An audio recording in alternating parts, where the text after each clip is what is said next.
Okay, how's it going, y'all? So, we had to read this one. This is Combat Liberalism by Mao Zedong, September 7th, 1937.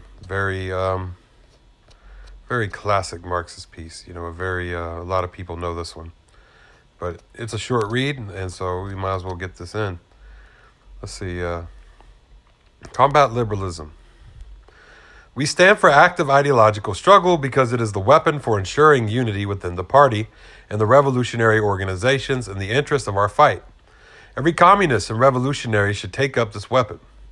But liberalism rejects ideological struggle and stands for unprincipled peace, thus giving rise to a decadent, Philistine attitude and bringing about political degeneration in certain units and individuals in the party and the revolutionary organizations. Liberalism manifests itself in various ways. To let things slide for the sake of peace and friendship when the person has clearly gone wrong, and refrain from principled argument because he is an old acquaintance, a fellow townsman, a schoolmate, a close friend, a loved one, an old colleague, or old subordinate. Or to touch on the matter lightly instead of going into it thoroughly so as to keep on good terms. The result is that both the organization and the individual are harmed. This is one type of liberalism. To indulge in irresponsible criticism in private instead of actively putting forward one suggestion to the organization. To say nothing to people to their faces, but to gossip behind their backs, or to say nothing at a meeting, but to gossip afterwards. To show no regard at all for the principles of collective life, but to follow one's own inclination. This is a second type. To let things drift if they do not affect one personally. To say as little as possible while knowing perfectly well what is wrong. To be worldly wise and play safe and seek only to avoid blame. This is a third type.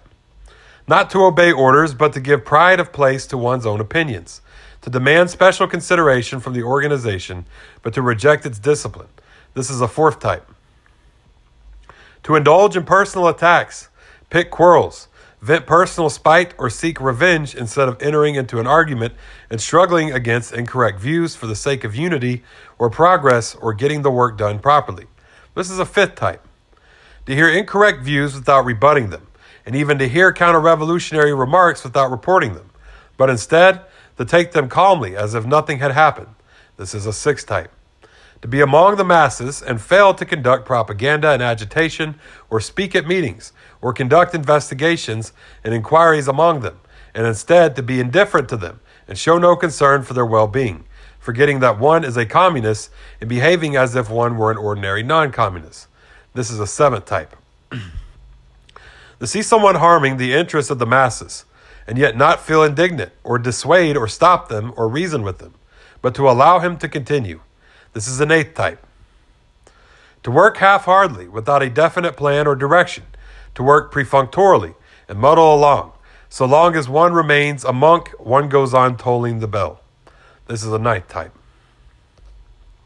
That was all in quotation marks. So long as one remains a monk, one goes on tolling the bell.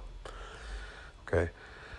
To regard oneself as having rendered great service to the revolution, to pride oneself on being a veteran, to disdain minor assignments while being quite unequal to major tasks, to be slipshod in work and slack in study, this is a 10th type. To be aware of one's own mistakes and yet make no attempt to correct them, taking a liberal attitude towards oneself, this is an 11th type. We could name more, but these 11 are the principal types. They are all manifestations of liberalism. Liberalism is extremely harmful in a revolutionary collective. It is a corrosive, which eats away unity, undermines cohesion, causes apathy, and creates dissension.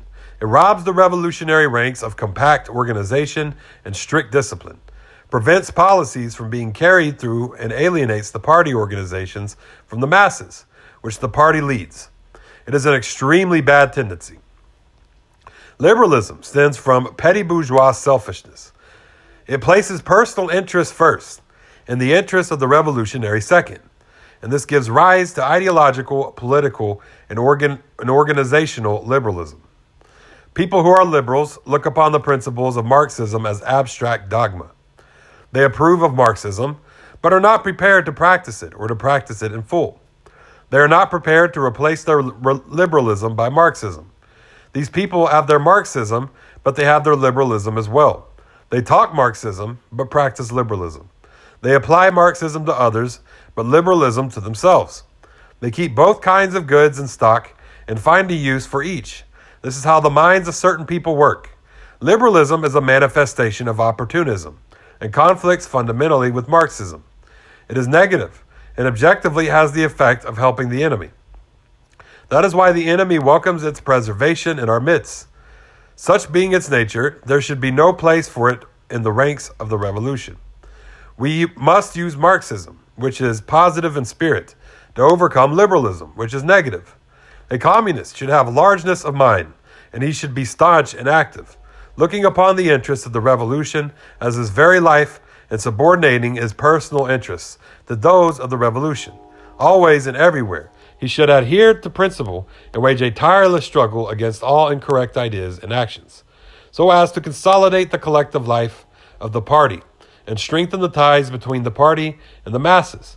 He should be more concerned about the party and the masses than about any private person, and more concerned about others than about himself. Only thus can he be considered a communist. All loyal, honest, active, and upright communists must unite to oppose the liberal tendencies shown by certain people among us and set them on the right path. This is one of the tasks on our ideological front.